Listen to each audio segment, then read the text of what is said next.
I'm an iconoclast because while I spent close to 30 years of my career in government, I really wanted to be an agent of change. I think if you give that portion of your life to government, you believe strongly in it, but also you can see how it can be better.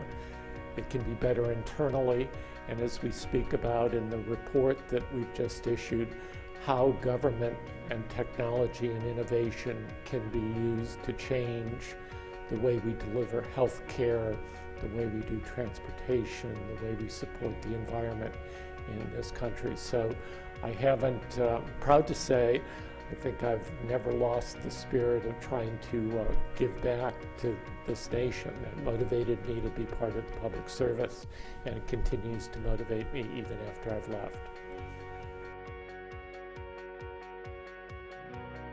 Government has been a tremendous force for change. This is where the internet began. This is where some of the most cutting-edge research in our nation is taking place in DARPA in the Department of Defense, and NIST in the Department of Commerce, some of the Department of Energy labs, and the like.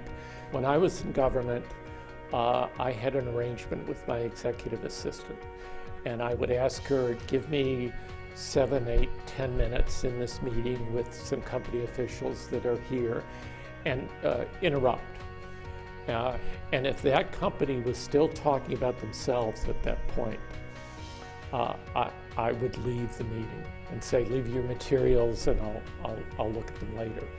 If they were talking about what they could do for me to solve some of the department's problems, or more importantly, what they could do to solve some of my customers' problems. My customers are the agency heads and the senior officials that were running major parts of the department. I would stay in the meeting. If you put the government customer first, everything else will fall in place.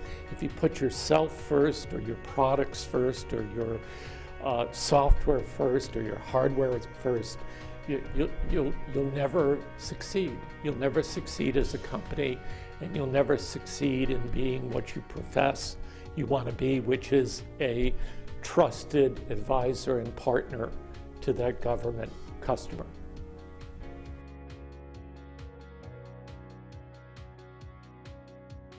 I think it's imperative that the next president, when he or she takes office, look seriously at the agenda that the Iconoclasts group has laid out with the help and guidance of Meritalk.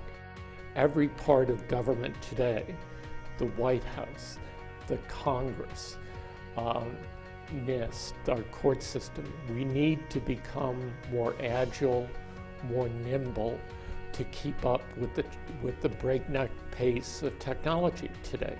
The explosive growth in the number of devices that are coming online, the Internet of Things, or the Internet of Everything, or the digitization of our economy. Government, if it's going to play a role, and it needs to play a role in terms of security, privacy, standardization, and the like, it really needs to increase its speed and become more agile to keep pace and to play the important role that it should have, that it's required to have if we're going to advance as a nation.